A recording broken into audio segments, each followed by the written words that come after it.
Grand Rising. Happy Saturday. It is a chilly 45 degrees in here in Houston, Southwest Houston. As you can see, it's also very, very windy.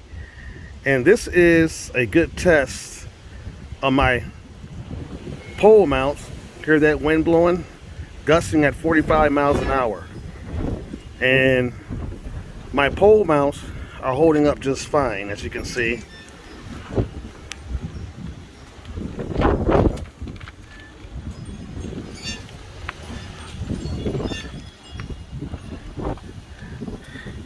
They're holding my panels up fine.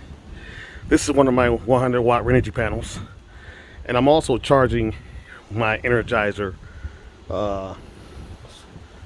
portable solar generator because they're starting to have power outages here. Some small power outages right now.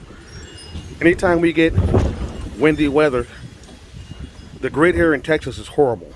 This is why I'm building my own mini power station. So, and it's a good test to see how these pole mounts hold up in very windy weather. They're holding up just fine.